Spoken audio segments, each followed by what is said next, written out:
El presidente de Panamá, José Raúl Mulino, cumple un año en el cargo, un periodo marcado por la migración en el Darién, las protestas sociales por la reforma a las pensiones y también por los planes para crear un nuevo embalse que alimente el Canal de Panamá, pero también la presión internacional de Estados Unidos. Para analizar el panorama conectamos con Richard Morales, él es analista político y economista, profesor de la Universidad de Panamá. Yo le doy la bienvenida a France 24. Empecemos hablando de la que podría considerarse la peor crisis que ha tenido que enfrentar Mulino, y es la protesta y los bloqueos de trabajadores bananeros en Bocas del Toro, que pese a llegar a un acuerdo con el Ejecutivo, pues volvieron a manifestarse hace poco. Bueno, saludos Valentina. Sí, efectivamente, el país está viviendo una crisis, un momento muy crítico por el descontento y el rechazo a la imposición de las reformas del gobierno de Mulino. Son reformas que buscan privatizar las pensiones del Seguro Social, la reactivación de la mina, un memorándum que nos subordina a Estados Unidos, y el gobierno de Mulino, en vez de buscar algún tipo de medida que responda al popular, lo que ha hecho es desplegar la violencia del Estado, las formas de represión brutales y sádicas contra el pueblo. Y eso ha recibido el rechazo tanto de los trabajadores de las bananeras, como bien has mencionado, como de los estudiantes, como de los pueblos indígenas, como de los obreros en la construcción, como de los jóvenes. Es decir, hay un rechazo a estas medidas de todo el país, pero las protestas se han vivido más crudamente en el interior del país, particularmente en la región de Bocas del Toro.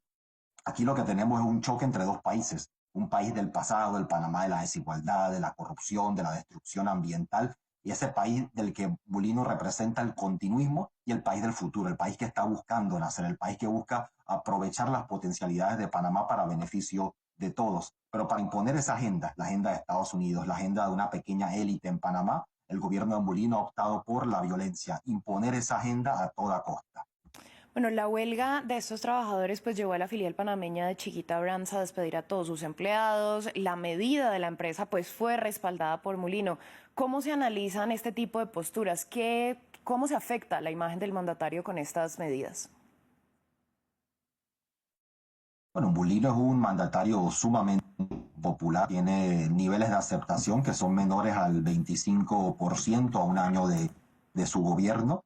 Esto tiene que ver, por un lado, con lo ya mencionado, la imposición de estas medidas impopulares. La peor posible reforma del seguro social que hay, que emula el sistema de pensiones chileno, el sistema neoliberal de cuentas individuales, que en vez de tener el derecho a una pensión, prácticamente lo que te da es una especie de cuenta de ahorros que te obliga a trabajar hasta el día que mueras. Esta reactivación de la mina que ya en el 2023 implicó protestas populares, un estallido, un fallo de la Corte Suprema de Justicia en Panamá que declaró inconstitucional el contrato de la mina, más el memorándum. Y el hecho es que el gobierno está tratando de chantajear, por un lado, a los trabajadores para que desistan de protestar, y a los que no logra chantajear por estas medidas, con las promesas con las amenazas, mejor dicho, de despidos y demás, está usando la represión. Es decir, es una combinación de distintas formas de coerción, ¿no? Y esas formas de coerción que incluyen, han habido torturas a los detenidos, a estos detenidos que han sido,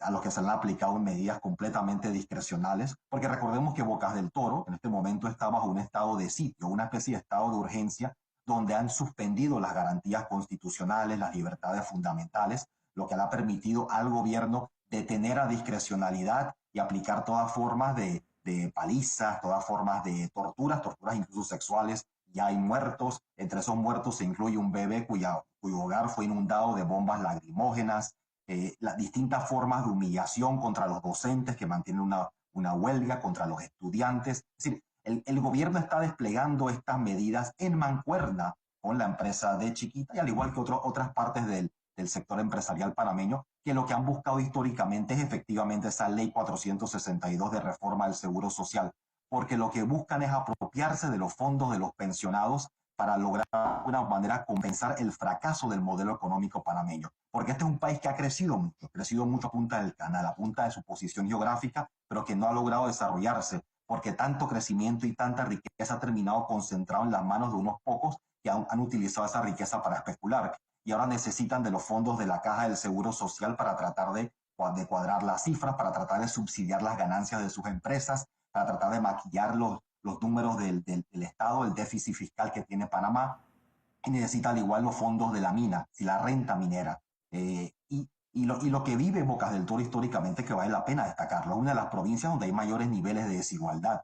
La pobreza en Bocas del Toro, que está en la frontera con Costa Rica, duplica el promedio nacional, ¿no? Si el promedio del país es un 20% aproximadamente de pobreza, en Bocas del Toro se acerca al 50%. O sea, es un país es una provincia que ha sido históricamente abandonada, que recibe menos del 2% de la inversión del Estado y a ese pueblo que ha estado abandonado, ¿cómo le responde el gobierno de Molino? Declarándole la guerra, utilizando la violencia. Y eso es lo que ha estado viviendo Panamá estos últimos meses. Un presidente que no escucha a su pueblo, que no atiende las necesidades de su pueblo, que ha preferido utilizar la violencia para tratar de imponer esa agenda regresiva, antinacional, antipopular, y a la vez que utiliza esa violencia para acabar con toda clase de reclamo popular. Bueno, yo paso a preguntarle porque otra de las promesas de campaña de Molino era una reactivación importante de la economía, que los panameños volvieran a sentir en sus bolsillos esa bonanza que en su momento pues fue la presidencia de Ricardo Martinelli y que pues sin duda tiene unas condiciones diferentes a las que tiene el país en estos momentos. ¿Qué ha hecho el presidente respecto a la economía? El presidente llegó sin un proyecto de país, sin un proyecto de desarrollo. El país venía desacelerándose a lo largo de los últimos años. Era muy claro que el modelo que había implementado Panamá se había ya agotado y que era necesario repensar el país, es decir, ver cómo lográbamos aprovechar nuestra posición geográfica de una manera que condujera a desarrollo, que condujera a industria, que condujera a canalizar conocimiento, que nos pudiéramos volver una economía avanzada y no una que simplemente depende de unos pocos sectores. Pero no llegó con visión el gobierno y simplemente estaba bajo esta lógica que repitiendo lo que venía haciendo en el pasado iba a haber algún tipo de milagro. El periodo de Ricardo Martinelli tuvo crecimiento porque en ese momento se amplió el canal. Fue la ampliación del canal lo que dinamizó la economía, al igual que todavía estábamos recibiendo los beneficios de la transferencia del canal y la zona del canal en 1999, cuando Panamá la recupera de Estados Unidos tras una lucha generacional. Pero la bonanza que eso significó ya se agotó y Panamá no ha encontrado el rumbo porque los gobiernos se han aferrado a seguir respondiendo a los mismos intereses que se beneficiaron de esa bonanza. Y por eso vemos que el desempleo sigue creciendo en el país, la informalidad sigue creciendo. Si uno incluye la informalidad rural, el país tiene más de 60% de informalidad entre la población económicamente activa. Vemos que vemos que los niveles de inversión siguen decreciendo en Panamá y está apostando a tratar de tener algún tipo de gran proyecto de infraestructura Sí. que de alguna manera traiga un cambio para eso. Pero no lo ha habido. Molino no ha logrado plantear una respuesta al problema económico en el país. Si hablamos de la migración en el Darién, uno de los principales objetivos del mandatario en campaña, lo que él dijo era cerrar este paso, algo que pues no iba a pasar a corto plazo, pero sí ha habido de alguna manera un reconocimiento de Estados Unidos por la labor del gobierno. ¿Cómo va el tema de la migración irregular en Panamá? No, el tema de la migración regular nunca fue un problema interno de Panamá. Lo que ha hecho el gobierno, en la medida de que los migrantes transitaban por el país, pero no se quedaban en el país. Efectivamente, lo que había era una especie de mecanismo de coordinación muy imperfecto, pero con los países de la región. Lo que ha hecho Molino es básicamente, y en sus propias palabras, convertir a Panamá en la frontera de Estados Unidos. Y Molino ha dicho que la frontera de Panamá, de Estados Unidos, está en el Darién. Así que se ha tratado de cerrar militarmente la frontera, de seguir militarizando el Darién y poniéndolo en manos de los estadounidenses, que tampoco es novedad. Los estadounidenses han estado ya, tienen una historia de fuerte presencia en el Darién, militarizar la frontera y que Panamá se encargue de ser una extensión de la política exterior estadounidense, en particular en lo migratorio. Y aquí vemos uno de los temas más graves de este gobierno, la cesión o la renuncia de soberanía a favor de Estados Unidos, el regreso de Panamá a una especie de protectorado estadounidense como lo fue durante gran parte del siglo XX. Y eso implica un irrespeto y un rechazo a la lucha generacional de miles de panameños que lograron conquistar la soberanía. Bueno, si hablamos del Canal de Panamá, sabemos que por cuestiones climáticas tuvo una situación bastante adversa, que estaba reduciendo los niveles del canal.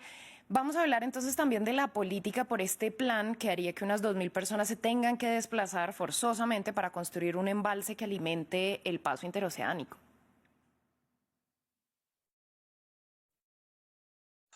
Aquí nuevamente vemos un gobierno que no ha sabido ser transparente con la población, no ha sabido ser honesto con la población, y en vez intenta imponer a la fuerza las medidas. Hay un estudio del Cuerpo de Ingenieros de Estados Unidos sobre las distintas alternativas para proveer de agua al canal. Ese estudio no ha sido hecho público. Ese estudio planteaba distintas alternativas. ¿Por qué el fundamento técnico, científico de un proyecto para el Canal de Panamá, que es, que es el principal activo estratégico de este país, por qué ese estudio no ha sido hecho público? ¿Por qué no ha sido sometido a un debate del país? Sobre todo cuando el costo en vida humana y cuando el costo en su bienestar, cuando el costo ecológico es tan grande como lo que va a implicar construir un nuevo embalse. Esa información debe ser hecha pública, porque el tener que afectar, perjudicar de esta forma a miles de familias campesinas, ese costo no puede ser hecho simplemente como un capricho, un criterio que no ha sido sometido ni a consulta ni al estudio técnico como tal.